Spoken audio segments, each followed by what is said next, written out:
Okay, so when it comes to Infinix, I feel like Infinix has a reputation of kindly hyping their products a lot. And I don't think that's necessarily a bad idea, but I think that's the whole purpose of a lot of products, especially if you're selling something, you want to market it as a very hype product. But I think that Infinix kind of does this more than often. And I'm not blaming them, they're actually doing a good job when it comes to marketing and also I mean, look at this box. I mean, immediately looking at this box, it kind of seems like there's nothing better than this phone. But then when you look at the specs, you're like, okay, it's okay. It's not a bad phone. Not here to hate on Infinix. That's what I kind of felt when it comes to Infinix phones.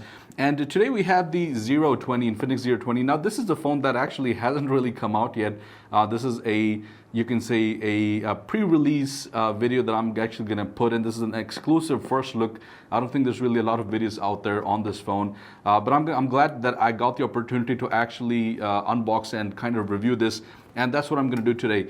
So looking at the box, again, we have a really good looking big box, big white box, which immediately tells you that it has a lot of things inside of it. We're gonna look at the specs real quick here.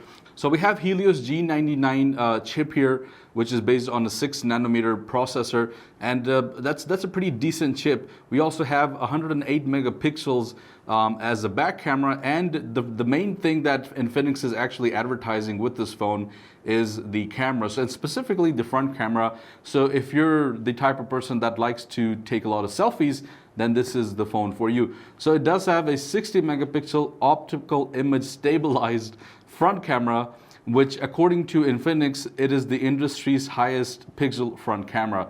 We also have a 6.7-inch Full HD AMOLED display, and we get 45 watts of supercharged charger inside the box. One other thing that I want to mention is that this actually looks like it has 13 gigs of RAM, and it actually doesn't, but that's the way that it's advertised. If we look here closely, you can see that it says 8 gigs of RAM. So this is a memory-wise, it comes with 256 gigs of internal storage, and it has 8 gigs plus 5 gigs extendable RAM if you ever need it. So this phone has the option of borrowing 5 gigs of RAM if it does need it, but by default it does come only with 8 gigs of RAM. Now getting right into the unboxing, okay, so we have our phone right in front of us, and we're gonna put it to the side like tradition calls, and we're gonna look at the rest of the things here. So we have the booklet, or the this is not really a booklet. I don't know why people call it a booklet. Okay, we have some paperwork here, some stickers, and then we also get a case here and the SIM ejector pin, which comes separately. And we also get this dollar bill, this authenticity, welcome to the Join X Club, $1 bill that we get in the box, which kind of marks the authenticity of the phone. And we also get a silicone case, which glad to see, and again you can see the large camera cutout, which tells you that this is going to have a big camera on the back. The rest is the usual. We do have a 45 watt Infinix supercharged charger, and we also get a regular USB to a USB-C port, and we finally also get our earphones, our headphones. That's surprising. Normally this is a rare occasion, but this does come with earphones, which tells me that this phone actually does have a earphone or 3.5 millimeter audio jack. Now coming down to the actual phone, the color that we get today is called the golden, what was the name? Glitter gold is the name. And although it doesn't look gold at all, it is a very pretty color, but it's not golden at all. So if you can see, you can actually see, I think, different hues of it. It's kind of more of an orange color, but in different lightings and in different positions, it gives you that little kind of like green color here. Looking at the body here, it is a plastic frame and a plastic back, which is something that I don't like at all. And although by looking at it from far away, you really cannot tell that it is plastic, because they've done a good job in kind of mimicking that stainless steel, sides here. And from far away, it also, from the side at least, it kind of looks like an iPhone. So it gives you that iPhone vibe, I think, a little bit. I don't know. We do have the power button here on the side. We do have the volume rockers here right with it.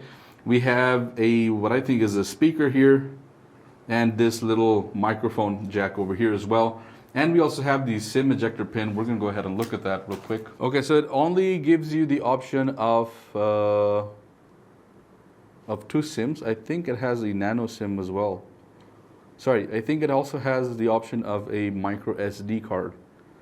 Yeah, it does. It actually has, I think it has that micro SD card. So you're able to put 2 SIMs on one side, and then on the other side you have the micro SD card. So that's nice to see. Another thing that I noticed is that it's not really a very light phone. I mean, it's not heavy at all, but considering that this is a plastic body, it's not as light as I would think it is. I think having a plastic body, naturally, you should have a lighter body weight, but nothing too heavy, nothing crazy. The only thing that I didn't like is, although, I mean, flat edges are something that a lot of people are or a lot of companies are nowadays adapting, but with such a big display, because this is a 6.7-inch display, with such a big display, it is kind of annoying, where it kind of does hurt your hands.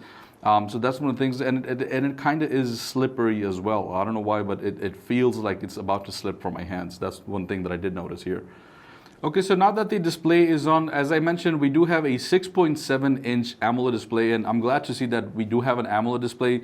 It's not an LED, and it does also have 90 hertz of refresh rate, not 60, 90 hertz of refresh rate. It does not have 120 hertz, but at this price point, I'm not really gonna, bother too much with that. This does come at around just under 1,000 dirhams, depending on the variable. I think it only comes with one variant, but this comes at around between 800 and 1,000 dirhams. So as I mentioned, it's not really officially launched yet, so we don't have a price point here, but it is between that price point. So around 1,000 dirhams, less than 1,000 dirhams is where you'll be able to find this phone. One of the things that I didn't actually like was the bezel. So if you can see, it has somewhat thick bezels, and especially here down on this side.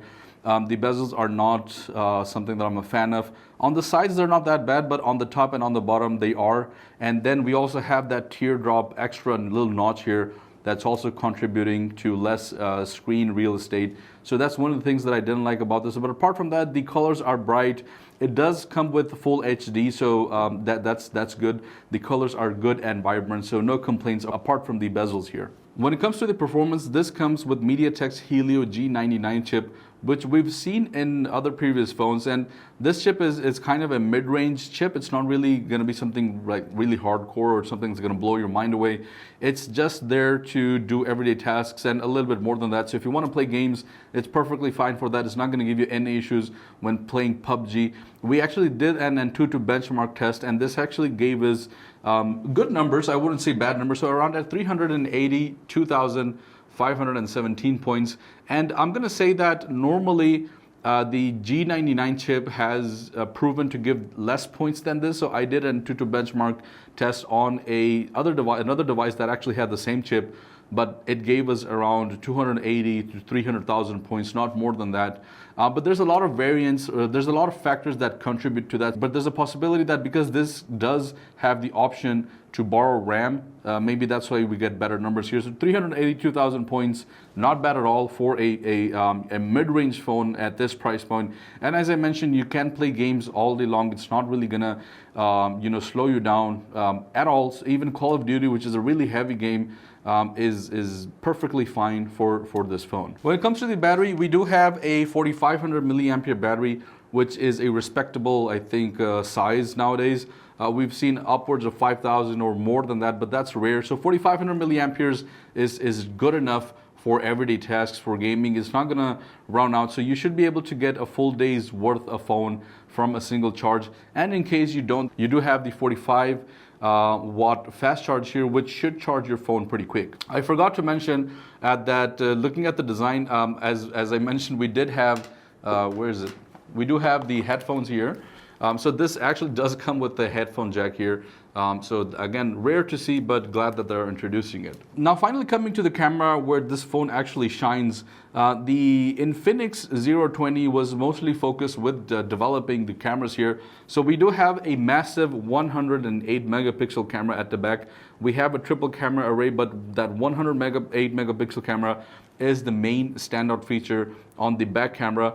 But there's one thing that even though it's a really good camera, it will provide you really good quality when it comes to everyday pictures and taking social media. So it has all the features. It has HDR. It has different AI modes. It has different film modes as well, where you can actually kind of give it a little bit of a little flair of your own.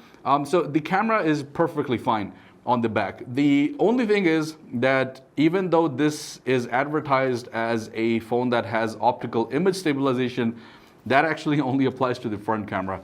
Yes, the front camera has optical image stabilization, which is something that's not really seen in a lot of phones. And on top of that, you also have the 60 megapixel front camera, which is another thing which is not really seen in phones nowadays. So the selfie camera, yeah, I mean, immediately you can see that this is a very nice camera actually. Even in, in good lighting, at least it does provide you good focus and good quality pictures here. There's one thing that I saw. So I saw some reviews on this phone, and I saw that a lot of people were saying that it doesn't really perform really good in low light, even by having a 60 megapixel front camera. So that's one of the downsides of it. When it comes to the resolution, you can film 2K resolution, 2K film with the front camera. And on top of that, it's going to have that optical image stabilization. So if you want to, as I said, vlog while walking or whatever you're doing, it's going to kind of filter out those little bumps and those little different shaky footage that you normally get. That's pretty much it for the Infinix Zero 20. As I mentioned, a good phone in its class, mostly focused for pictures and selfies. Nothing too special, I would say, but not a bad phone at all. One of the things that I didn't like is just the plastic body. So that's one of the things that really bummed me out, because it doesn't look cheap, but when you hold it, the sides don't feel, they don't feel premium, at least in my opinion. But not a bad phone. Not trying to hate here on Infinix. They make great phones here. So yeah, under 1,000 dirhams, I think it's a good phone if you're looking to get into that selfie game, or you are a very avid social media user and you like vlogging or making videos. So yeah, this is a pretty good phone to get started with. Around 1,000 dirhams is what the price point would be for this phone. Let me know down in the comments below what your opinion is on the Infinix Zero 20. Thank you so much for watching, and I'll see you in the next one. Peace out. Bye-bye.